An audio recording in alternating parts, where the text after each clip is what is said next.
ઉમંગ application ચાલુ થઈ ગઈ? રાધે રાધે મિત્રો, ઘણા લોકોને એવો પ્રોબ્લેમ આવે છે કે ઉમંગ એપ્લિકેશન ચાલુ નથી થઈ તો પીએફના રૂપિયા કેવી રીતે ઉપાડવા. એટલે આજના આ વિડીયોમાં પીએફના રૂપિયા ઉપાડવા માટેની step by step process live કરીને બતાવવાનો છું. એટલે પ્રોસેસ ચાલુ કરીએ એની પહેલાં ઉમંગ એપ્લિકેશન એક વખત ઓપન કરી લઈએ અને એમાં ઈપીએફઓ ટાઈપ કરી અને સર્ચ કરી અને ઈપીએફઓની સર્વિસમાં રેઇઝ ક્લેમ ઉપર એક વખત ક્લિક કરી લઈએ.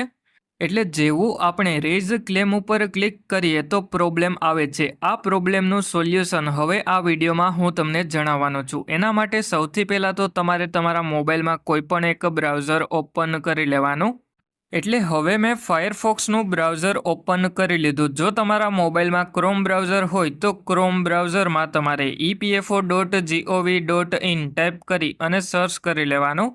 અને પછી આ સિમ્બોલ ઉપર ક્લિક કરી અને પછી એમાં નીચેની તરફમાં આવી અને વિડ્રો પીએફમાં એપ્લાય નાવ ઉપર એક વખત ક્લિક કરી લેવાનું છે. અને પછી એમાં તમારે નીચેની તરફમાં આવી અને ઓકે ઉપર ક્લિક કરી લેવાનું છે. અને પછી સૌથી પહેલાં તો તમારે તમારો 12 આંકડાનો યુએએન નંબર તમારી પગારની સ્લિપમાંથી જોઈ અને એન્ટર કરી લેવાનો છે. અને પછી એમાં તમારે નીચેની તરફમાં આવી અને પીએફનો પાસવર્ડ તમે જે પણ સેટ કરેલો હોય એ એન્ટર કરી લેવાનો છે. અને પછી એમાં નીચેની તરફમાં સાઇન ઇન ઉપર ક્લિક કરી લેવાનું છે. એટલા માટે હવે હું યુએએન નંબર અને પીએફનો પાસવર્ડ એન્ટર કરી અને પછી સાઇન ઇન ઉપર ક્લિક કરી લઉં. એટલે પછી આપણા મોબાઈલ નંબર ઉપર ઓટીપી આવી જશે. એટલે હવે મેસેજમાં ઓટીપી આવી ગયો. એ ઓટીપી આપણે એન્ટર કરી લઈએ અને આ ઓટીપી 5 મિનિટની અંદર એન્ટર કરવો પડે. એટલા માટે હવે હું ઓટીપી એન્ટર કરી અને પછી સબમિટ ઉપર ક્લિક કરી લઉં. એટલે પછી આપણે આપણા પીએફ એકાઉન્ટમાં લોગિન થઈ જશું. એટલે હવે ઉપરની તરફમાં આ 3 લાઈન ઉપર એક વખત ક્લિક કરી અને એમાં મેનેજ ઉપર ક્લિક કરી લેવાનું. અને પછી એમાં તમારે નીચેની તરફમાં કેવાયસી ઉપર ક્લિક કરી લેવાનું. અને પછી સૌથી પહેલો ઇમ્પોર્ટન્ટ પોઈન્ટ એ છે કે તમે બેંકની કેવાયસી કરેલી હોવી જોઈએ અને પાન કાર્ડની કેવાયસી કરેલી હોવી જોઈએ. એટલે આપણી બેંકની KYC verified online by bank થઈ ગઈ.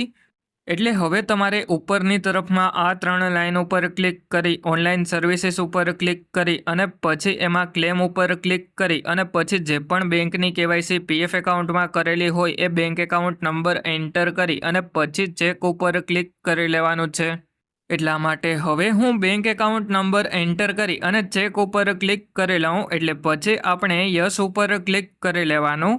એટલા માટે હવે હું યસ ઉપર ક્લિક કરી લઉં. એટલે પછી આપણો બેંક એકાઉન્ટ નંબર વેરીફાઈડ થઈ જશે અને બેંક એકાઉન્ટ નંબરની બાજુમાં વેરીફાઈડ જોવા મળી જશે. એટલે હવે આપણે નીચેની તરફમાં પ્રોસીડ ફોર ઓનલાઈન ક્લેમ ઉપર ક્લિક કરી લેવાનું. અને પછી આપણે પીએફના રૂપિયા ઉપાડવા માટે સિલેક્ટ ક્લેમ ઓપ્શન ઉપર ક્લિક કરી લેવાનું. અને પછી જો આપણી નોકરી ચાલુ હોય અને પીએફના રૂપિયા ઉપાડવાના હોય તો પીએફ એડવાન્સ ફોર્મ 31 સિલેક્ટ કરી લેવાનું.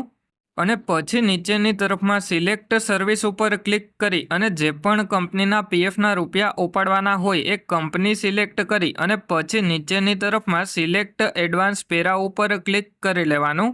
એટલે હવે આપણે જે પણ રીઝનથી પીએફના રૂપિયા ઉપાડવાના હોય એ રીઝન સિલેક્ટ કરી લેવાનું. એટલા માટે હવે આપણે ઇલનેસ સિલેક્ટ કરી લઈએ. એટલે પછી નીચેની તરફમાં એલિજિબલ ક્લેમ અમાઉન્ટ જોવા મળી જશે. એલિજિબલ ક્લેમ અમાઉન્ટમાં 1000 રૂપિયા હોય તો તમે 1000 રૂપિયા ઉપાડી શકો. અત્યારે આપણે આ એકાઉન્ટમાંથી પીએફના રૂપિયા ઉપાડવા હોય તો 15,523 રૂપિયા ઉપાડી શકીએ.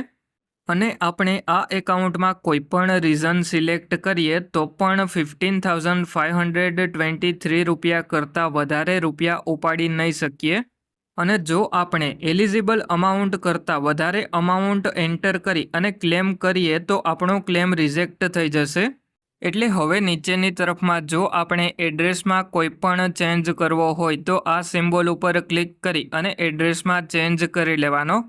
અને પછી એમાં નીચેની તરફમાં આવી જવાનું અને પછી આ બોક્સ ઉપર એક વખત ક્લિક કરી લેવાનું અને પછી ગેટ આધાર ઓટીપી ઉપર ક્લિક કરી લેવાનું. એટલે તમારા મોબાઈલ નંબર ઉપર ઓટીપી આવી જશે. એટલે જે પણ ઓટીપી આવે એ ઓટીપી સબમિટ કરી લેવાનો. એટલે તમારું ક્લેમ ફોર્મ પોર્ટલ ઉપર સબમિટ થઈ જશે. અને પછી 2 થી 3 દિવસની અંદર તમારા બેંક એકાઉન્ટમાં તમારા પીએફના રૂપિયા જમા થઈ જશે. હવે જો તમારે પીએફના બધા જ રૂપિયા ઉપાડવા હોય તો એના માટે સિલેક્ટ ક્લેમ ઓપ્શનમાં તમારે PF final settlement form 19 select કરી લેવાનું. અને પછી જો તમારી સર્વિસ 5 વર્ષ કરતાં ઓછી હોય અને 50,000થી વધારે પીએફના રૂપિયા ઉપાડવાના હોય તો ફોર્મ 121 તમારે અપલોડ કરી લેવાનું. અત્યારે આપણે ટોટલ અમાઉન્ટ 20,000 જેટલું છે, એટલા માટે આપણે ફોર્મ 121 અપલોડ નહીં કરવું પડે.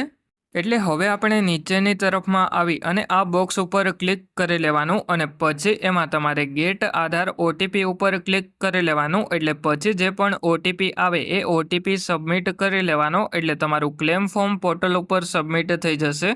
અને હવે પીએફનું પેન્શન ઉપાડવા માટે તમારે સિલેક્ટ ક્લેમ ઓપ્શનમાં pension withdrawal benefit form 10C select કરી લેવાનું. અને પછી તમારે એમાં નીચેની તરફમાં આવી જવાનું છે અને નીચેની તરફમાં તમારે આ બોક્સ ઉપર એક વખતે ક્લિક કરી અને પછી એમાં તમારે ગેટ આધાર ઓટીપી ઉપર ક્લિક કરી લેવાનું છે. અને પછી જે પણ ઓટીપી આવે એ ઓટીપી સબમિટ કરી લેવાનો, એટલે તમારું ક્લેમ ફોર્મ પોર્ટલ ઉપર સબમિટ થઈ જશે અને થોડાક દિવસની અંદર તમારા બેંક એકાઉન્ટમાં પીએફનું પેન્શન જમા થઈ જશે.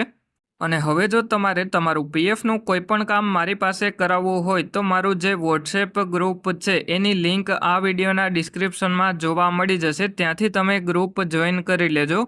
અને હવે જો કોઈ તમારા મિત્રનું પીએફ એકાઉન્ટ હોય તો એમને પણ આ વિડીયો શેર કરી દેજો, જેથી કરીને એમને પણ મદદ મળે.